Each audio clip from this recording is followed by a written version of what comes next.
I think the soul is real. And I really didn't have that thought really. I was pretty atheist. I grew up, went to Catholic school when I was very young for first grade and had a really bad experience there. And I was like, religion's bullshit. My parents were breaking up when I was young. And I got really into religion because I felt like religion, at least like if there's chaos in my family life, there's always God. Like God's going to make sense. And then I went to Catholic school. I was like, okay, God has nothing to do with this. Like this is fucking ridiculous. Then my grandfather died. I was very close to my grandfather. I loved him very, very much. I stayed with him when I moved to New York. I was like 23 years old, and I didn't have a place to stay. I didn't have any money. I just got signed by this manager, and I was going to go to New York to do stand-up comedy. It was like I was going to chase my dream, so I was living with my grandfather. And my grandmother had an aneurysm, and they gave my grandmother 72 hours, and she lived for 12 years. Wow. At least 12 years. It might have been a little longer. And she was bedridden, and I was staying with him and her. And my grandfather had been dealing with his wife dying for all these years. Yeah. And she would like moan in pain. You'd hear like make these sounds. And I knew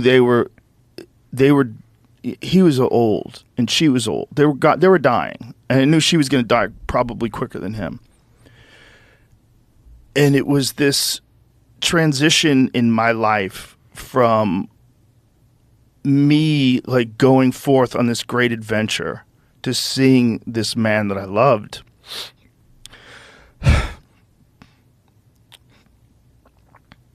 in just darkness. It was like his wife, my grandmother was bedridden.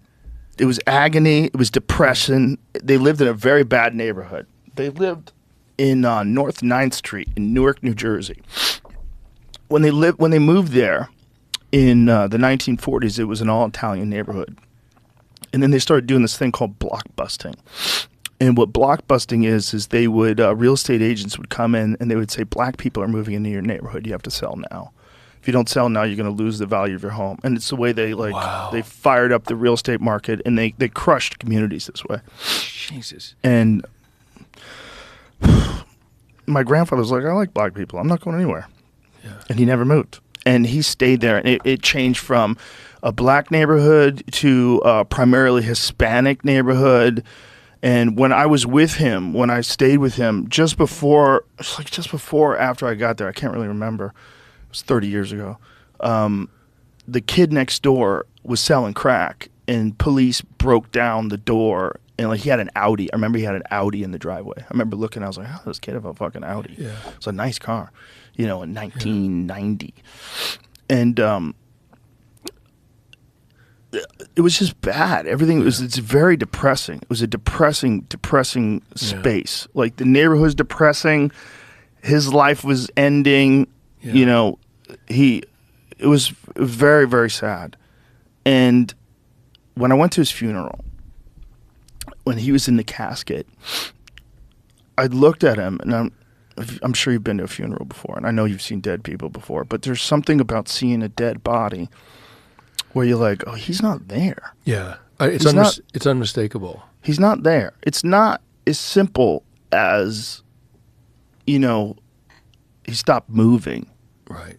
No, he's not there. Yeah. He wasn't there anymore. Yeah. And I remember this feeling of like understanding came across me, like, oh, like the thing is inside of you, whatever that is real.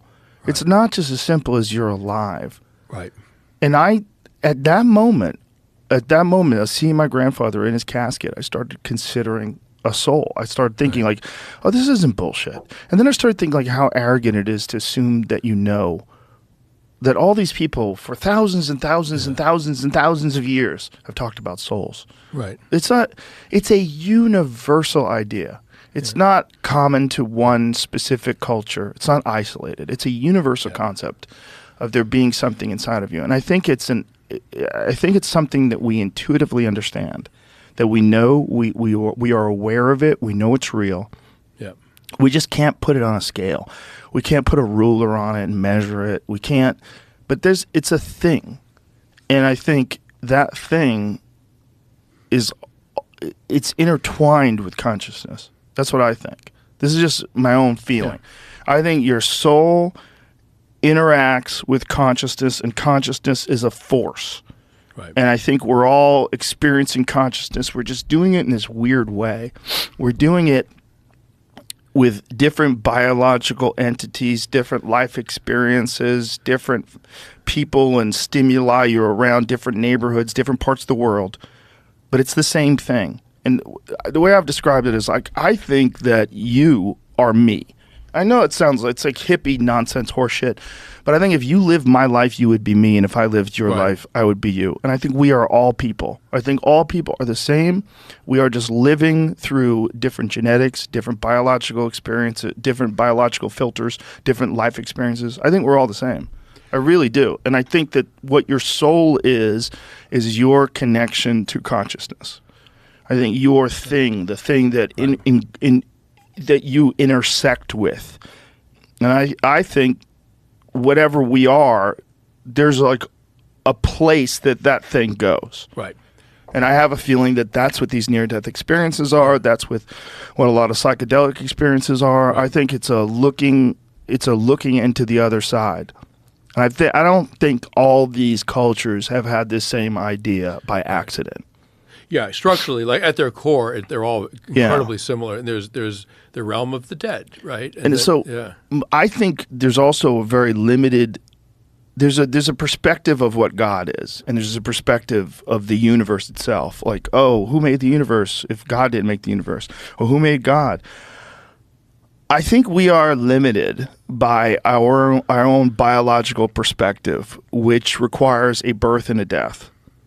Right. A beginning and an end, and that it has to come from somewhere. And I don't necessarily think that's real.